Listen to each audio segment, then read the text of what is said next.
Les années 92, vous voyez, au plus fort des troubles sociopolitiques où Togo Pharma n'arrivait plus à approvisionner les hôpitaux parce que Togo Pharma était une pharmacie qui approvisionnait donc les hôpitaux.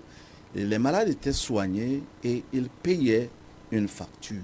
Ça veut dire qu'en ce moment... C'est-à-dire que quand on arrive au centre hospitalier, on dispose de tout finalement. Oui. Il y a une pharmacie, on va aller prendre les médicaments, les consommables et tout. On ne va pas aller prendre les médicaments. Oui, en fait, après il y a une facture qui est proposée. C'est-à-dire qu'il y a une pharmacie qu'on appelle la pharmacie hospitalière. Oui. La pharmacie hospitalière ne vend pas des médicaments.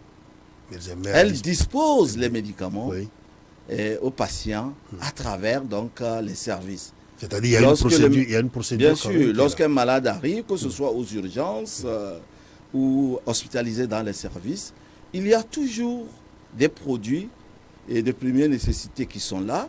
Et lorsque le patient demande certains traitements particuliers, on fait un bond, on va à la pharmacie et on met à la disposition du service le produit qu'il faut pour qu'on puisse le soigner.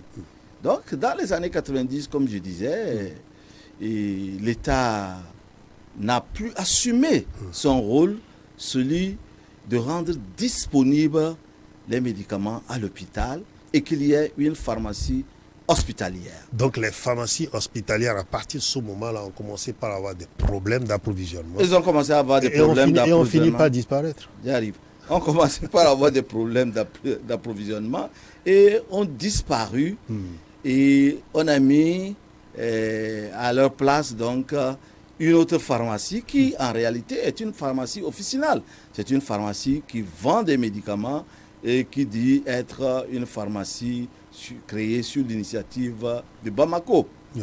Voilà. Alors que le fait de vendre des médicaments pour une pharmacie administrative, c'est faire de la concurrence déloyale à la profession même du pharmacien. C'est-à-dire que les officines qui sont dehors... C'est à eux de vendre des médicaments. Donc, au sein de l'hôpital... On ne doit pas vendre. On ne devrait continuer que justement même l'administration ne doit pas vendre des médicaments au sein d'un hôpital. Donc, ce n'est pas que les médecins. Donc, si le personnel vend et que l'administration aussi vend, toutes ces deux pratiques sont illégales. Oui. Donc, vous comprenez.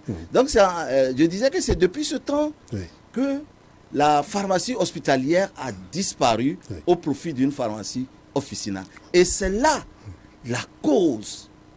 Et le problème, a commencé par le problème, c'est la disponibilité. Oui.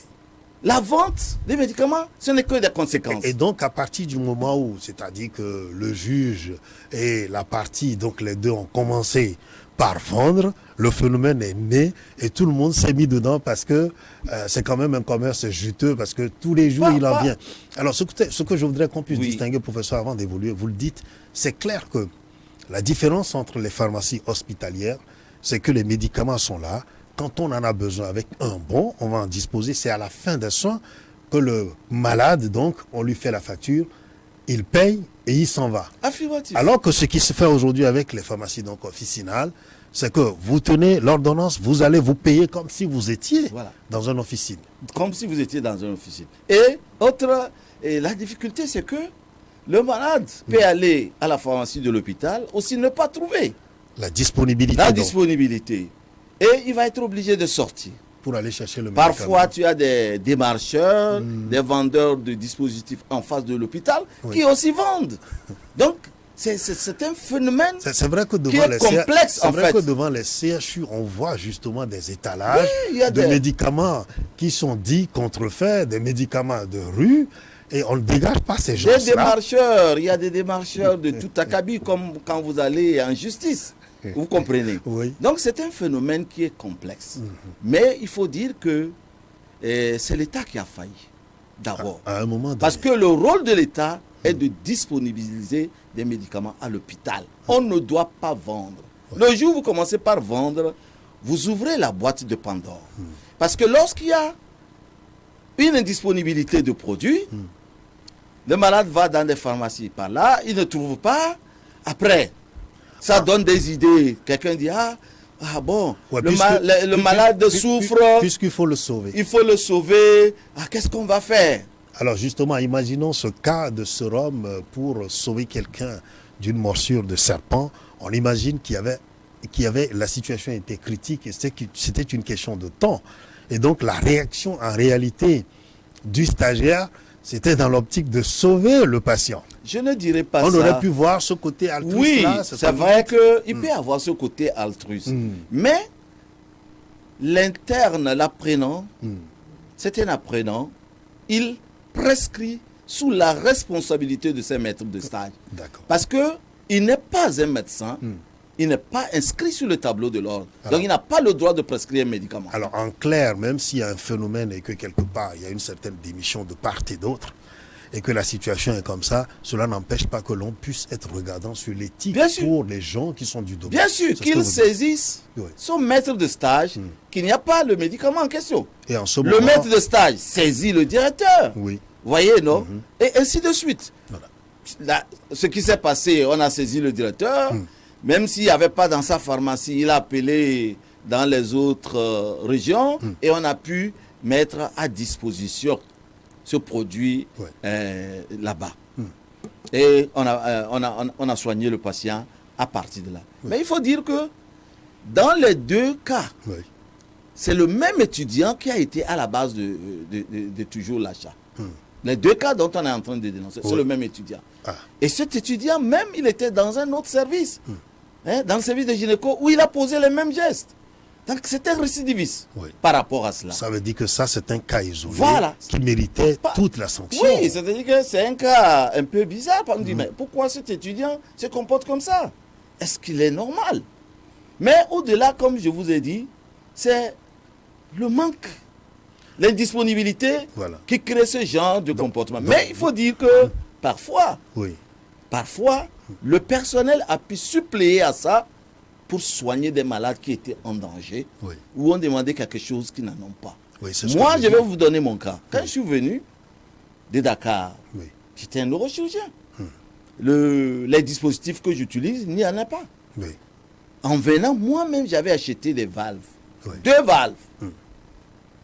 Quand un malade venait, je lui remettais la valve et je lui dis d'acheter pour amener, pour que je dispose toujours. Parce que j'avais même fait cela, j'avais essayé même de faire quelque chose comme ça quand j'étais à l'hôpital de Tomdel, où j'ai soigné, et bon, à l'époque, je faisais un peu de neuro, un peu de psychiatrie, où j'avais acheté des médicaments pour amener, même un nébulisateur que j'ai acheté moi-même, pour amener à l'hôpital, pour pouvoir sauver. Vous cédez, vous demandez aux gens d'acheter ou de venir. Et de ramener pour qu'on remplace, mais je ne leur vendais pas. Et donc, j'ai fait la même chose. Imaginez que moi-même, je n'avais pas acheté de valves pour mettre. Il y a des gens qui mouraient. Je connais un militaire aujourd'hui qui a bénéficié de cela. Et que l'armée n'a même pas payé de cette valve-là jusqu'aujourd'hui. Tu comprends? Non, ce n'est pas... C'est pas parce que on dispose de quelque chose, parce que connaissant la lacune du système, parfois le professionnel également, il est obligé de trouver la solution. Parce que vous ne pouvez pas voir un patient en train de mourir pour quelque chose de petit et que vous allez le regarder tout simplement parce que vous ne pouvez pas, si l'hôpital n'a pas fourni, vous ne pouvez pas vous supplier. Ça, c'est le principe de la subsidiarité. Là où vous êtes, vous pouvez apporter une solution. Mais et quand le phénomène est très profond, comme celui-là, votre solution ne peut plus régler le problème. Il y a le don inné de bonté en tout être humain, de toute façon. Et puis on dit la non-assistance à passer en danger. Et donc, quelque part, il y a un principe qui est énoncé et que les gens ont voulu donc respecter. C'est avant tout sauver une vie humaine. Sauf que c'est la conséquence de quelque chose. C'est vrai que quand ça ouvre la boîte de Pandore, des gens peuvent vendre des produits de mauvaise qualité et que oui, c'est pour sauver. Les gens vont tirer ça.